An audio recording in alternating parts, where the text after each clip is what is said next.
الشجر يسجدان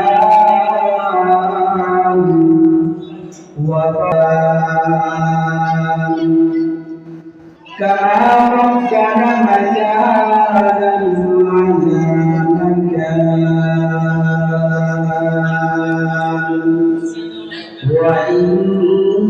وإنسانا على إنسان ونشهد أن لا إله إلا الله وحده لا شريك له ونشهد أن سيدنا ومولانا محمدا عبده ورسوله الذي أرسله بالحق بشيرا ونذيرا وداعيا إلى الله بإذنه وسراجا منيرا وبعد فأعوذ بالله من الشيطان الرجيم بسم الله والعصر إن الإنسان لفي خسر إلا الذين آمنوا وعملوا الصالحات وتواصوا بالحق وتواصوا بالصبر وقال النبي صلى الله عليه وسلم البر خمسا قبل خمس شبابك قبل حرمك وصحتك قبل سقمك وغناك قبل فقرك وفراغك قبل شغلك وحياتك قبل موتك أو كما قال عليه الصلاة والسلام اللهم صل على محمد وعلى آل محمد كما صليت على إبراهيم وعلى آل إبراهيم إنك حميد مجيد اللهم بارك على محمد وعلى آل محمد كما باركت على إبراهيم وعلى آل إبراهيم إنك حميد مجيد رب زدني علما رب اشرح لي صدري ويسر لي أمري واحلل عقدة من لساني يفقهوا قولي سبحانك لا علم لنا إلا ما علمتنا إنك أنت العليم الحكيم الحمد لمن قدر خيرا وخبالا الحمد لمن قدر خيرا وخبالا والشكر لمن سوى حسنا وجمالا والشكر لمن سوى حسنا وجمالا فرد صمد عن صفة الخلق بريء فرد صمد عن صفة الخلق بريء رب أزلي خلق الخلق كمالا رب أزلي خلق الخلق كمالا لا ضد ولا ند ولا حد لمولاه لا ضد ولا ند ولا حد لمولاه الآن كما كان ولم يلق زوالا الآن كما كان ولم يلق زوالا لا إله إلا الله لا إله إلا الله لا إله إلا الله لا إله إلا الله لا إله إلا الله لا إله إلا الله الله أكبر الله أكبر الله أكبر الله سبحان الله والحمد لله لا إله إلا الله لا إله إلا الله لا إله إلا الله لا إله إلا الله لا إله إلا الله لا إله إلا الله محمد رسول الله صلى الله عليه وسلم আলহামদুলিল্লাহ মুবাল্লা উপস্থিত করা যুব সমাজের প্রথম ওয়াজ করব আল্লাহ পাক রব্বুল আলামিনের দরবারে লক্ষ কোটি শুকরিয়া জ্ঞাপন করছি যে মহান মালিক আমাদেরকে জুমা লাগিয়ে জুমার দুই রাকাত ফরজ নামাজ আদায় করে আল্লাহর ঘর মসজিদে আসার এবং বসার তৌফিক দান করেছে এজন্য আমাদের অন্তঃস্থল থেকে বলি আলহামদুলিল্লাহ। কারণ এই সময়ের ভিতরে অনেক মানুষ হসপিটাল ক্লিনিকের মধ্যে আছে, বহু মানুষ পেরেশানির মধ্যে আছে, বহু মানুষ অসুস্থতার মধ্যে আছে।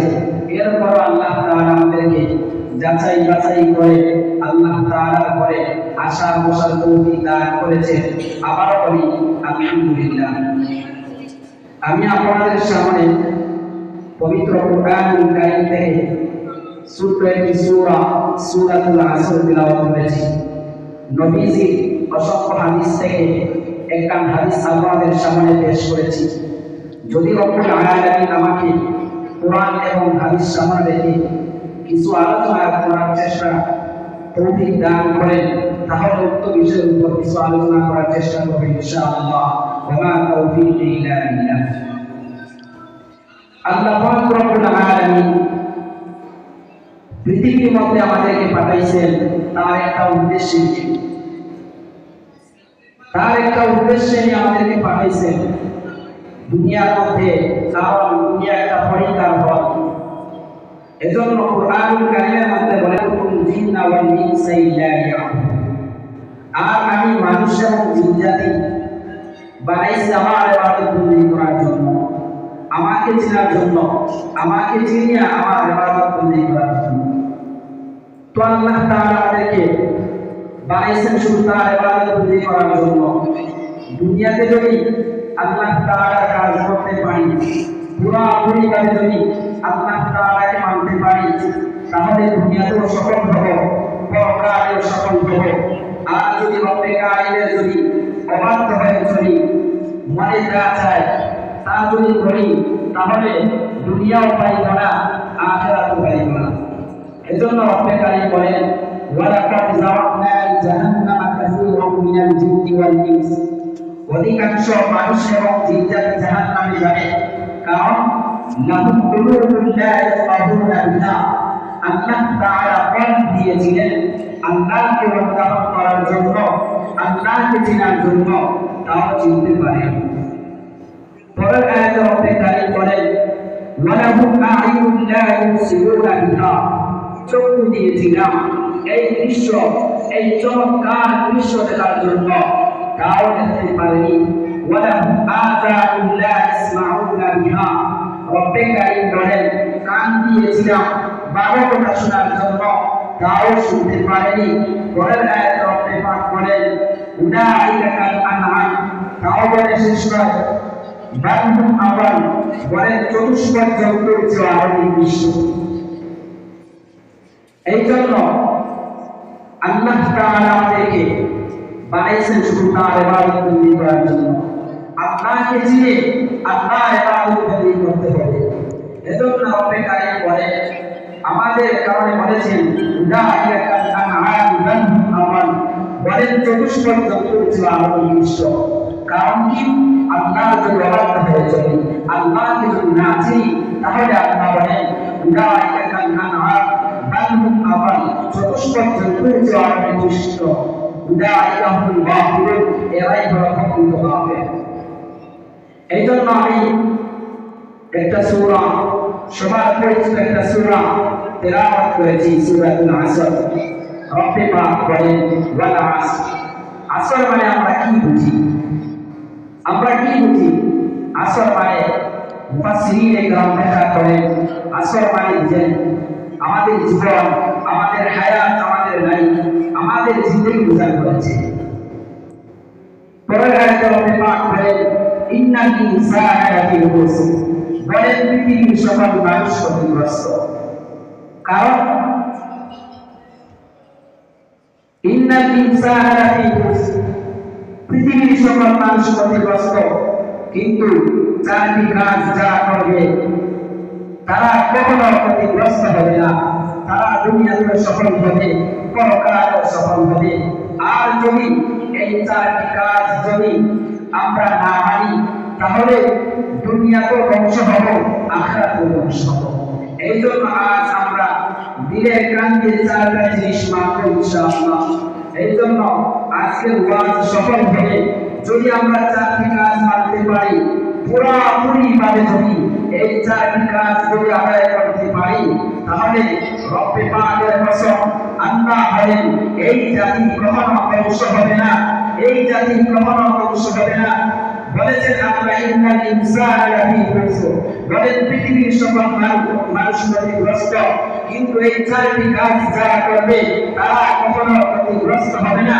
প্রথম নাম্বার হলো ইন্নাল্লাযীনা আমানু, যারা ঈমান আনবে। প্রথম নাম্বার ইন্নাল্লাযীনা আমানু, যারা ঈমান আনবে, পাক্কা ঈমান হতে হবে যেইভাবে সাহাবায়ে কেরামরা ঈমান এনেছেন। এজন্য রব্বে পাক বলেন আমিনু কামা আমানান নাস, ওই সকল লোকদের প্রতি ঈমান আনো যারা পরীক্ষায় উত্তীর্ণ হয়েছে। এখন কারা পরীক্ষায় উত্তীর্ণ হয়েছে? আমরা চোখ দিয়ে তাকাইলে দেখি সাহাবায়ে কেরাম জীবন দিয়েছেন, যৌবন বিলীন করে দিয়েছেন এই দ্বীনের জন্য, আল্লাহর দ্বীনের জন্য শাহাদাত বরণ করেছেন, রক্ত দিয়েছেন আল্লাহর দ্বীন যেভাবে মিলতে না পারে। এই জন্য আল্লাহ পাক বলেন আমিনু কামা আমানান নাস, ওই সকল লোকদের প্রতি ঈমান আনো যারা পরীক্ষায় উত্তীর্ণ হয়েছে। কারা পরীক্ষায় উত্তীর্ণ হয়েছে? সাহাবায়ে কেরাম পরীক্ষায় উত্তীর্ণ হয়েছে। শুধু সাহাবীরা নয়, আরো আছেন। আমরা দেখি ফেরাউনের হয়েছিল আসিয়া, এই আসিয়া এক পর্যায়ে ঈমানের পরীক্ষা দিতে শাহাদাত বরণ করেছেন। আল্লাহু আকবার। আসিয়া যেই ফেরাউন ঈমানের পরীক্ষা দিতে গিয়ে আসিয়াকে বলেছিল আমার যে একটি কাজের মেয়ে ছিল, এই কাজের মেয়ে আমাকে খোদা না মানার কারণে আমি তাকে জবাই করেছি, তার সন্তানগুলোকে আমি জীবিত দাফন করেছি। আসিয়ার সামনে বলেছিল। আসিয়া মনে করে ভাবলো আহারে এই ফেরাউন কিভাবে খোদা হয়, কিভাবে আমাকে বলে আমি খোদা মানবো? উনি তো খোদা হতে পারে না, কিভাবে আমি তাকে খোদা মানবো? সে আমাকে আমার সামনে বলে তার কাছে মেয়ে সে জবাই করেছে। এক পর্যায়ে আসিয়ার সামনে আসিয়া বলল আসিয়া তুমি আমাকে খোদা মানো? আসিয়া বলতে শুরু করলো তোমার যে লম্বা সিংহার কানা, তোমাকে কেমনে আমি খোদা মানবো? তোমার এই চেহারাটা তুমি নিজে সতর্ক করতে পারবে না, সুন্দর আকৃতিতে বানাইতে পারবে না, তাহলে তুমি আমার রব কেমনে হবে? এক পর্যায়ে ফেরাউন আসিয়াকে বলতে শুরু করলো, আসিয়া, তুমি যদি আমাকে খোদা মানো তাহলে তোমাকে খোদা বউ বলি হবে, তোমাকে সবাই এলাকার মানুষ আমার রাজত্বের ভিতরে সবাই আমাকে খোদা মানবে আর তোমাকে নবী হিসাবে মানবে। এক পর্যায়ে আসিয়া ওই ফেরাউনকে বলা শুরু করলো, এই জালেম, তুই কখন আমার মাবুদ হতে পারো না? আমার একজন মালিক আছে, যেই মালিক সাত আসমান সাত জমিন বানাইছেন, যেই মালিকের সম্পর্ক আর কেউ হতে পারে না। قل هو الله احد الله الصمد لم يلد ولم يولد ولم يكن له كفوا احد। এই হলো আমার রব। এই জালেম, তোকে আমি কখনো খোদা মানতে বাধ্য হব না, তোকে আমি কখনো খোদা মানতে বাধ্য হব না। ফেরাউন বলল, পরে তো পরিণতি কি হবে বুঝতে পারবে। আসিয়া পর্যায়ে বলা শুরু করলো, তুই একটা জালেম, তুই আমার উপর অত্যাচার করবে, নির্যাতন করবে, আমি জানি। তবে কখনো করে ফেরাউনকে আমি খোদা মানতে বাধ্য হব না। আমার রব একজন, কুল হুয়াল্লাহু আহাদ, এমন রবের উপর ঈমান এনেছি যেই পরকালে সফল হতে পারবো। আর তুমি তোর উপর যদি আমি ঈমান আনি তাহলে আমি দুনিয়াতে বংশ হব, পরকালে বংশ হব। এক পর্যায়ে ফেরাউন আসিয়াকে এই পর্যায়ে বলা শুরু করলো। আসিয়া বলল, হয় আমার শাহাদাত হবে, এই মায়ের পরীক্ষা দিতে আমার শাহাদাত হবে, তবে তোর প্রতি জালিমের প্রতি আমি খোদা হিসাবে তোকে গ্রহণ করব না। এক পর্যায়ে ফেরাউন মনে মনে ভাবল, আহারে, আমার বউ যদি আমাকে খোদা না মানে তাহলে আমার সবই ধ্বংস হয়ে যাইবে, সব বেকার হয়ে যাইবে, আমার মান সম্মান প্লাস্টিক হয়ে যাবে। আমার বউ যদি আমাকে খোদা না মানে। যখন আসিয়ার সাথে পারল না, তার বন্ধু হামানকে ডাক দিল, বন্ধু ওই দিকে আসো, বন্ধু হামান চলে আসলো, আমার রাজত্বের ভিতরে আমাকে সবাই খোদা মানতে বাধ্য হয়ে গেল, কিন্তু আমার ঘরে আমার যে বিবি, আমার স্ত্রী আমাকে খোদা মানতে বাধ্য হয় না, আমাকে খোদা মানতে বাধ্য হয় না। কি করা যায় বন্ধু বলো? ফেরাউন হামানের কাছ থেকে পরামর্শ চাইতেছে। হামান তখন ফেরাউনকে বুদ্ধি দিচ্ছে, ফেরাউন, আসিয়ার যদি ইজ্জতের উপরে যদি হামলা চালাও তাহলে তোমাকে খোদা মানতে বাধ্য হবে, এর শহর তোমাকে খোদা মানতে বাধ্য হবে। এক পর্যায়ে আসিয়াকে জনগণের সামনে নিয়ে যাওয়া হলো। যাওয়ার পরে আসিয়াকে বলল, হয় তুমি খোদা মানো আর না হয় আজ তোমার শেষ হয়ে যাবে, তুমি শেষ হয়ে যাইবা। আসিয়া বলল, তুমি যা জুলুম করতে পারো করো, তবে ইমানের পরীক্ষা দিতে তোকে জালিমকে আমি খোদা মানব না। এক পর্যায়ে যখন আসিয়াকে নির্যাতন করা শুরু হয়ে গেল, আসিয়াকে যখন নির্যাতন করা শুরু করলো, আসিয়া খোদা মানতে বাধ্য হয় না। পরে ফেরাউন চিন্তার মধ্যে পড়ে গেল, হামানকে বলল, বন্ধু কি করা যায়? খোদা তো আমাকে মানতে বাধ্য হয় না, কি করা যায় বলো? এখন হামান ফেরাউনকে পরামর্শ দিল, এখন খোদা মানতে বাধ্য হবে যদি ওই আসিয়া যদি শরীর থেকে চামড়া তুলে হয়, যদি টেনে টেনে তোলা হয়। এক পর্যায়ে ওই ফেরাউন জনগণকে দিয়ে আসিয়া শরীর থেকে চামড়া টেনে টেনে তোলা আরম্ভ শুরু করলো। আর আসিয়া আসমানের দিকে তাকাইয়া, বেকারিদের সরকারের দিকে তাকাইয়া বলে, আল্লাহ, তোমার ইমানের পরীক্ষা দিতে গিয়ে আজ আমার উপর এই নির্যাতন আমি আর সহ্য করতে পারছি না। মওলা, তুমি আমাকে হেফাজত করো। মওলা আল্লাহ, তুমি আমাকে বাঁচাও, তুমি আমাকে বাঁচাও, তুমি আমাকে বাঁচাও, আমার আর সহ্য হয় না। এক পর্যায়ে আসিয়া তো খোদা মানতে বাধ্য হয় না, খোদা মানতে বাধ্য হয় না।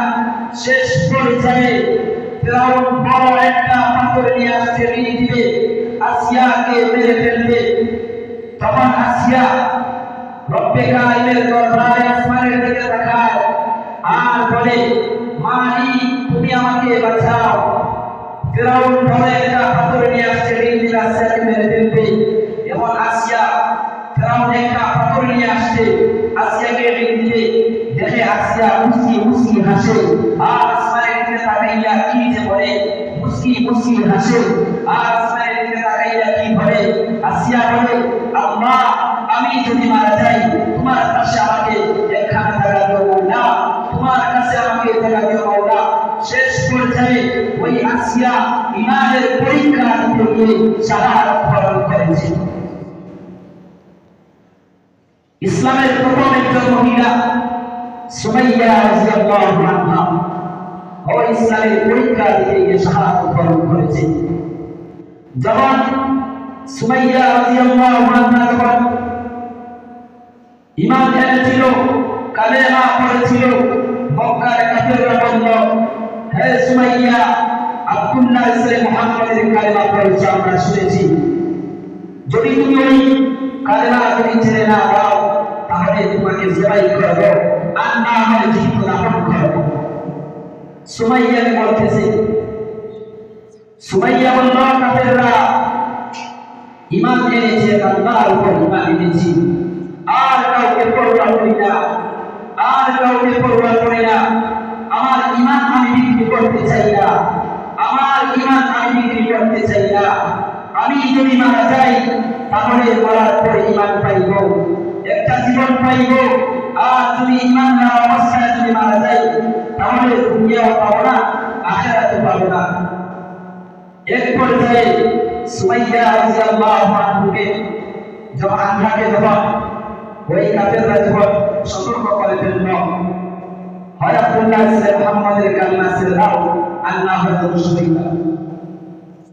এক পর্যায়ে সুমাইয়াকে গাছের সাথে রশি দিয়া বাঁধিয়া যখন নির্যাতন করা হয়েছিল, সুমাইয়ার একটা ছেলে ছিল, ছেলের সামনে মাকে উলঙ্গ অবস্থায় নির্যাতন করা হয়েছে, সন্তানের সামনে মাকে নির্যাতন করা হয়েছে।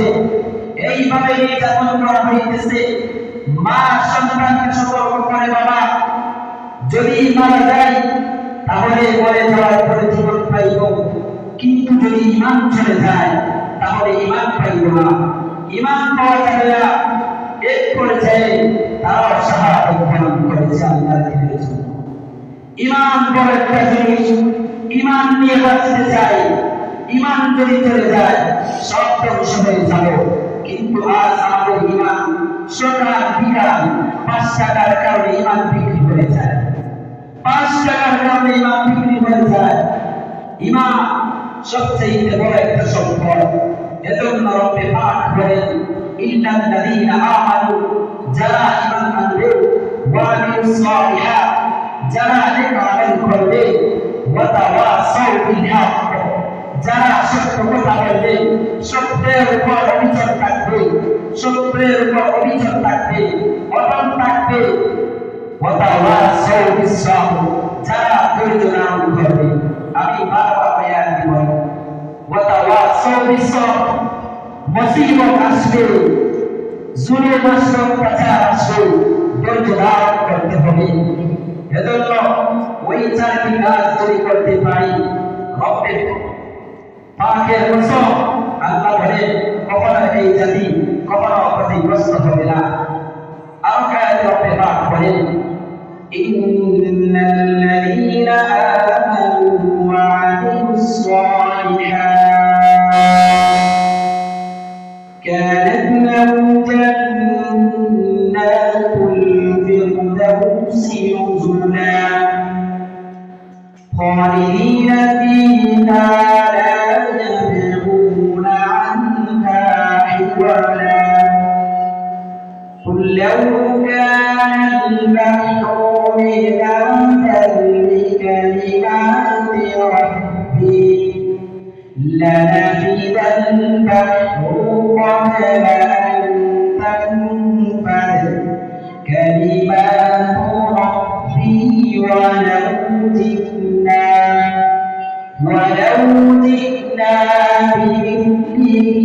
مددا قل إنما أنا بشر مثلكم يوحى إلي أنما إلهكم إله واحد فمن كان يرجو لقاء ربه فليعمل عملا صالحا ولا يشرك بعبادة ربه أحدا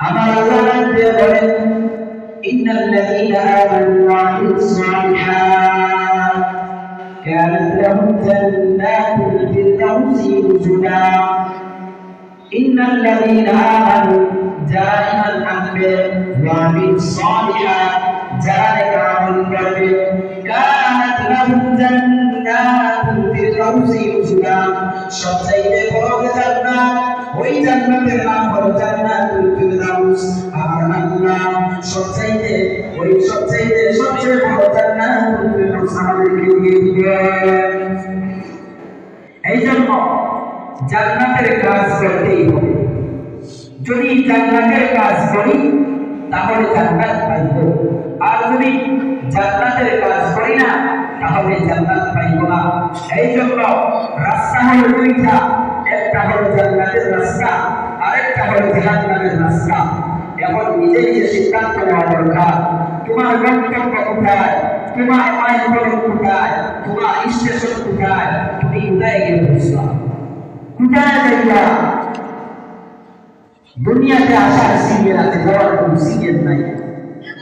যাওয়ার কোনো সিরিয়াল নাই আজকে আমি দুনিয়াতে আছি কালকে মসজিদের মাইকে এলাম হইতে পারে হুজুর মারা গেছেন এজন্য কোনো ক্রান্তি নাই সময় থাকতে সময়ের কদর করতে হবে এজন্য পেপার করে বাধা আসো সময়ের কসম কিন্তু আজ নামাজের প্রতি কোনো গুরুত্ব নাই সামনে রমজান শরীফ আসতেছে রমজানের কোনো গুরুত্ব নাই দুনিয়ার সময় পায় কিন্তু যে পাক আমাকে বানাইলেন যে রব্বে পাক আমাকে বানাইলেন ওই রব্বে পাককে আমি সময় দিতে পারি না ফেসবুককে টাইম দেওয়ার টাইম আমার হাতে আছে ইউটিউবকে টাইম দেওয়ার টাইম আমার হাতে আছে নায়িকাদেরকে টাইম দেওয়ার টাইম আমার হাতে আছে কিন্তু যে পাক আমাদেরকে বানাইলেন যে রব্বে কারীম আমাকে বানাইলেন ওই রব্বে কারীমকে তুমি কত সময় টাইম দিয়েছো এই যুবক ভাইরা কত সময় তুমি টাইম দিয়েছো জেনে রাখো মরার পরে পা করে হিসাব দিতে হবে রব্বে কারীমের দরবারে আর না হয় এক পা সামনের দিকে বাড়াইতে পারবা না এক পা সামনের দিকে বাড়াইতে পারবা না কদমে জবাব দিতে হবে আল্লাহ তাআলা আমাদেরকে এত সুন্দর করে বানাইলেন বলিয়া আল্লাহ তাআলা বলেন ওয়ালাকাদ কাররামনা বানি আদম ওয়া হামালনাহুম ফিল বাররি ওয়াল বাহরি ওয়া রাযাকনাহুম মিনাত তাইয়্যিবাতি ওয়া ফাদ্দালনাহুম আলা কাসীরিন মিম্মান খালাকনা তাফদীলা আমি ঈশ্বরের তিনের উপরে একটা পরিমাণ বানাইয়া দাম দিচ্ছি সবচাইতে বেশি সর্বশ্রেষ্ঠ জাতি হিসাবে বানাইছি নূরের ফেরেশতার দাম করিয়া কিন্তু বলিয়া 3.5 হাত পরে একটা পরিমাণ বানাইয়া তাও মাটি দিয়া বানাইয়া সম্মান দিচ্ছি সবার উপরে তুমি কি সম্মান বজায় রেখেছো কি সম্মান তুমি বজায় রেখেছো কি সম্মান আজ দুনিয়া নিয়ে ব্যস্ত নামাজের কথা যদি বলা হয় হুজুর টাইম নেই সময় নেই কাপড় ভালো নেই তোমার মধ্যে আর কুকুরের মধ্যে পার্থক্য কি আমি বুঝি কুকুর 24 ঘন্টা নামাজ থাকে তোমার মধ্যে পার্থক্য কি তোমার কাপড় ভালো আছে কোনো পার্থক্য নেই কুকুর আর তুমি সমান কাপড় ভালো এমন জবাব নেই কিন্তু রব্বে কারীম বলেন বনিয়া আমি সবচেয়ে সম্মান বানাইছি দাম দিচ্ছি সবার উপরে ফেরেশতাকে তো দাম দিই না এজন্য রব্বে কারীম সাত আসমান সাত জমিন বানাইছেন কোনের মাধ্যমে হয়ে গেছে কিন্তু এই বুনিয়াদ বানাইতে রব্বে পাক করেন আমি মিসরি দিয়া বানাইছি গলা থেকে নিয়ে মাথাটা পর্যন্ত মুখ পর্যন্ত আমার কুদরতি হাত দিয়ে আমি আল্লাহ বানাইছি বলেন না সুবহানাল্লাহ আল্লাহ নিজের কুদরতি হাত দিয়ে আল্লাহ আমাদেরকে বানাইছেন দান দিচ্ছেন সবার উপর এজন্য সম্মান যেন আমাদের ঠিক থাকে দুনিয়াতে অল্প সময় নিয়ে আসছি বেশি দিন বাঁচার কোনো সুযোগ নাই আগের বুজুর্গরা আগের মানুষরা 100 বছর 150 বছর 200 বছর পর্যন্ত হায়াত পেয়েছে কিন্তু বর্তমান যুগে মাত্র 60 এর ভিতরে শেষ হয়ে যায় আল্লাহ পাক আমার সামনে দিয়ে আমার চাচার লাশ কবরের দিকে নিয়ে আমাকে সতর্ক করাইছে সোজা হয়ে যাও আজ তোমার চাচার লাশ তোমার সামনে দিয়ে কবরে গেছে আজ তোমার দাদার লাশ তোমার সামনে দিয়ে কবরে গেছে তোমার চাচির লাশ আজ তোমার সামনে দিয়ে কবরে গেছে সতর্ক হয়ে যাও তুমিও একদিন কবরে যাইবা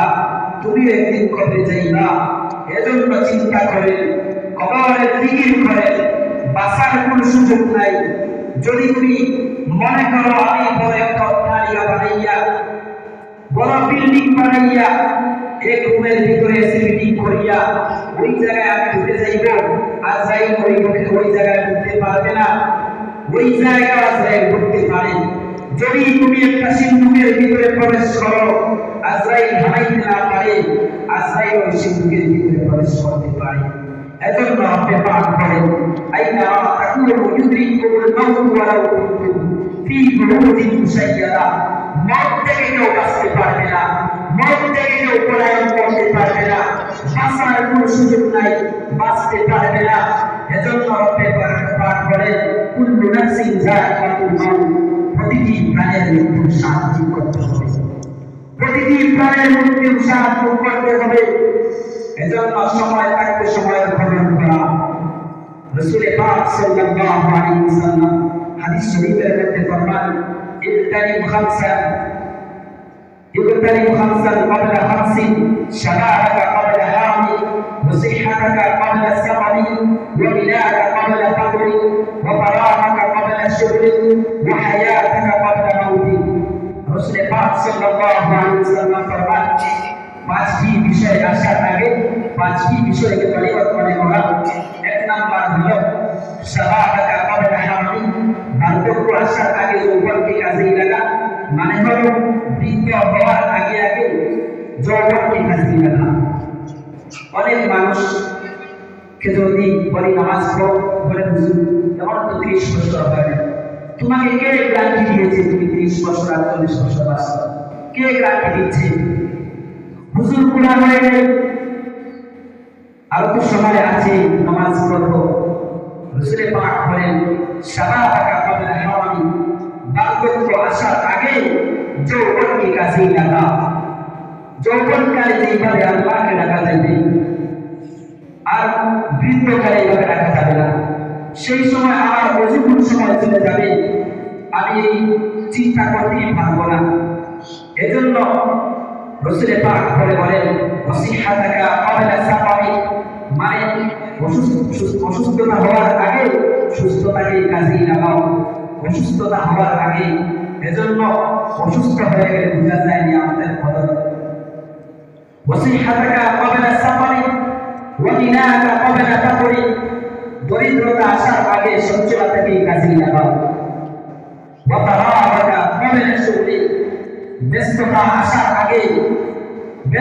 আসার আগে সচ্ছলতাকে পরিবর্তন করো ওয়া হায়াতাকা ক্বাবলা মাউতি মৃত্যুর আগে জীবনকে কাজে লাগাও মৃত্যুর আগে জীবনকে কাজে লাগাও রাসূল পাক সাল্লাল্লাহু আলাইহি ওয়াসাল্লাম আমাদেরকে সুন্দরভাবে সৃষ্টি আমাদেরকে দিচ্ছে রাসূল পাক সাল্লাল্লাহু আলাইহি ওয়াসাল্লামের সুন্নাত দিতে চাইলে মনের সবটা আকাঙ্ক্ষা দিল ভরে যায় দুনিয়ার সবাই পেয়েছে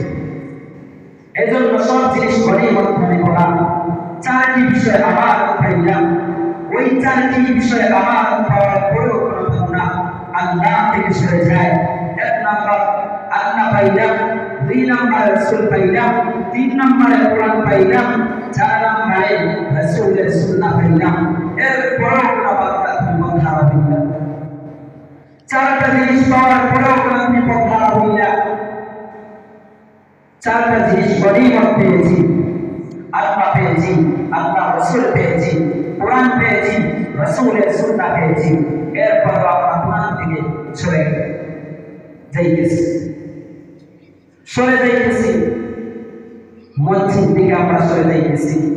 এজন্য আজ আমাদের উপর গজব আযাব নাযিল আসছে। কারণ কি? কোরআন থেকে দূরে, নামাজ থেকে দূরে, কোরআন থেকে দূরে, এজন্য আযাব গজব বারবার আসে, করোনা ভাইরাস আসে। কারণ কি? আমাদের গুনার কারণে আমাদের সবাই বরবাদ হয়ে যাইতেছে। গুনাহ করলে এক নম্বরে রিজেকের মধ্যে অভাব অনটন দেখা দেয়, দুই নম্বরে ইজ্জত কমে আসে, মান সম্মান কমে আসে। এজন্য রব্বে পাক আমাদেরকে বড় মায়া করে আদর করে বানাইছে শুধু তার ইবাদত বন্দেগী করার জন্য। এই জন্য মালিককে চিনি, মালিককে খাইতে কখনো ব্যর্থ হব না। শেষ রাত্রিতে আমার আল্লাহ রাতের নিজ আসমানে আসিয়া বান্দাকে ডাকে, বান্দা তোমার কি প্রয়োজন, আমাকে ডাক দাও, আমি সব দিয়ে দিব। আলা আমি মুস্তারজিম ফারজুমা, তোমার কি যে প্রভাব আছে আমাকে আমার কাছে বলো, আমি দিয়ে দিব। আলা আমি মুস্তাকবিরিন ফাগফিরা, তুমি কি পাপ করেছো আমার কাছে চাও, আমি তোমাকে মাফ করে দেব। কি চাইবা তুমি আমার কাছে, কি চাইবা আমার কাছে চাও, আমি তোমাকে শোধ করে দেব। আমরা তো সারা রাত ডাকে ঘুরতে, মালিকের চাইতে অতটাই আমাদের হাতেই নাই। এজন্য রব্বে কারীম বলেন, এত নিয়ামত দিয়েছি বান্দা, নিয়ামতের শুকর করো, নিয়ামতের শুকর আদায় করো, আমি আল্লাহ তোমাদেরকে নিয়ামত বাড়াইয়া দেব। আর তুমি নিয়ামতের অশুদ্ধি করো, আমি আল্লাহ গুসা হই, বেজার হই তোমার উপর। পরে আল্লাহ রেখেছি, নাই শাকারতুম লাযিদান্নাকুম ওয়া লা ইন কাফারতুম ইন্না আযাবি লাশাদীদ। শরীরে আমাদেরকে রেখেছে, যদি অসুস্থ হয়ে পড়তাম বুঝতাম কি রাজায় আমাদের। এজন্য আল্লাহ তাআলা বলেন, আমাকে চিনো, আমাকে চিনে আমার ইবাদত করো, আমাকে যদি রাজি খুশি করতে পারো, কখনো ধ্বংস হইবা না, কখনো বিকল হইবা না। আমাকে চিনিয়া যদি আমার ইবাদত করতে পারো, আমার আল্লাহ একটা মুআমালা হলো, ইনসাফের বিচার হলো, তাকে দুনিয়াতে কিছুই দিয়ে পরকালে আমার আল্লাহ তাকে বিনা হিসাবে জান্নাত দিয়ে দেবেন। সুবহানাল্লাহ। হয়েছে রহমাতুল্লাহ, সূরা তাহারের মধ্যে আছে, ওয়া ইউতাইমুনা আত-তাআমা আলা হুব্বিহি মিসকিনান ওয়া ইয়াতীমান ওয়া আসীমা। এই আয়াত আমি ব্যাখ্যা করেছিলাম। হযরতে ফাতিমা রাদিয়াল্লাহু আনহা শানে আল্লাহ তাআলা সূরা দামনের আগে পিছনে কয়েকখান আয়াত নাযিল করেছিলেন। কারণ কি? হযরতে ফাতিমা যদি হযরতে ফাতিমা রাদিয়াল্লাহু আনহার শানে জীবনী আল্লাহ পাক রব্বুল আলামিন কেন ফাতিমার নাম আকাশে বাতাসে সব জায়গায় ছড়িয়ে রেখেছেন? কারণ কি? হযরতে ফাতিমা রাদিয়াল্লাহু আনহা আল্লাহর বিয়ের জন্য জীবনকে বিলীন করে দিয়েছেন। এজন্য আমি যদি ওখানে জিজ্ঞাসা করি নবীর মেয়ে কয়জন, অনেকে বলতে পারবে না। নবীর মেয়ে টোটাল হলেন 4 জন। রুকাইয়া রাদিয়াল্লাহু আনহা, যায়েব রাদিয়াল্লাহু আনহা, উম্মে কুলসুম রাদিয়াল্লাহু আনহা, ফাতিমা রাদিয়াল্লাহু আনহা। এখন একটা প্রশ্ন থাকে, হুজুর দেখা যায় নবীর মেয়ে যদি টোটাল 4 জন হয়, তাহলে আমরা দেখা যায় হযরত ফাতেমার নাম বেশি শোনা যায়। কারণ কি? এমনকি ইমাম সাহেব জুমারে দ্বিতীয় খুতবাতে বলেন ফাতিমাতু সাইয়্যিদাতু নিসাই আহলিল জান্নাহ। কেন হুজুর আমরা বুঝতে পারলাম না? নবীর মেয়ে যদি টোটাল 4 জন হয় তাহলে ফাতেমার নাম কেন এত বেশি বেশি কেন শোনা যায়? প্রশ্ন জাগে না? প্রশ্ন জাগে। কারণ কি? নবীর মেয়ে টোটাল হলেন 4 জন। সকলের চাইতে ফাতেমা রাদিয়াল্লাহু আনহা আল্লাহর দ্বীনের জন্য জীবন যৌবন বিলীন করে দিয়েছেন বেশি। এজন্য আল্লাহ তাআলা হযরত ফাতেমা মারা যাওয়ার পরেও আকাশে বাতাসে সব জায়গায় এমনকি মসজিদের মিম্বরে সব জায়গায় আল্লাহ তাআলা ফাতেমার নাম আকাশে বাতাসে ছড়িয়ে দিচ্ছে। কারণ আল্লাহর দ্বীনের জন্য কুরবানি দিচ্ছে। আমরা যারা আছি ওই যতগুলো মানুষ যে আমরা আছি, আমরাও যদি আল্লাহর দ্বীনের জন্য যদি কাজ করতে পারি, আল্লাহর একটা মুআমালা হলো, ইনসাফের বিচার হলো, আমরাও যদি মারা যাই, আমরাও মারা যাওয়ার পরে আল্লাহ তাআলা আকাশে বাতাসে সব জায়গায় আমাদের নামটাও ছড়িয়ে দিবেন। আমরা দেখব যখন আমরা শাহেদ বাগা রহমাতুল্লাহি আলাইহি নাম শুনি, শাহেদ গফুর রহমাতুল্লাহি আলাইহি নাম শুনি, শাহেদ কৌলিয়া রহমাতুল্লাহি আলাইহি নাম শুনি, শাহেদ বুলবারি রহমাতুল্লাহি আলাইহি নাম শুনি, শাহ মৌসুমী রহমাতুল্লাহি আলাইহি নাম শুনি, জুনায়েদ বাকরবী রহমাতুল্লাহি আলাইহি নাম শুনি, তখন আমরা শ্রদ্ধা করে তাদেরকে আমরা স্মরণ করি। কারণ কি? ওরা আল্লাহর দ্বীনের জন্য জীবনটা বিলীন করে দিচ্ছে, আল্লাহর দ্বীনের জন্য। এই জন্য আল্লাহ তাআলার একটা মুআমালা হলো, ইনসাফের বিচার হলো, আল্লাহ তাআলার কোন বান্দা এবং বান্দী যদি আল্লাহর দ্বীনের জন্য যদি জীবনটা বিলীন করে দেয়, আল্লাহ তাআলা দুনিয়াতে কিছুই না কিছুই দিয়ে পরকালে তাকে বিনা হিসাবে জান্নাত দিয়ে দেবে। এই জন্য আজকের একটা অনুষ্ঠান বহু কষ্ট সাধনা করা হয়েছে। যুবক ভাইয়েরা বহু কষ্ট করেছেন। আমাদের মুরব্বী বাবারা পরামর্শ দিয়ে, টাকা পয়সা দিয়ে, এলাকার সবাই আমাদেরকে পরামর্শ দিয়ে টাকা পয়সা দিয়ে সাহায্য করেছেন। আল্লাহ তাআলা যেন তাদেরকে নেখায়াত বারাকা দান করুন এবং মুত্তাকিনদেরকে যেন আল্লাহ তাআলা তাদের কবরকে জান্নাতের টুকরা দান করুন এবং যারা জীবিত আছেন আল্লাহ তাআলা সকলকে যেন নেক হায়াত দান করুন। বলে আমি আমার বয়ান শেষ করলাম। ওয়া আখিরু দাওয়ানা আলহামদুলিল্লাহি রাব্বিল আলামিন। আসসালামু আলাইকুম ওয়া রাহমাতুল্লাহি ওয়া বারাকাতুহু।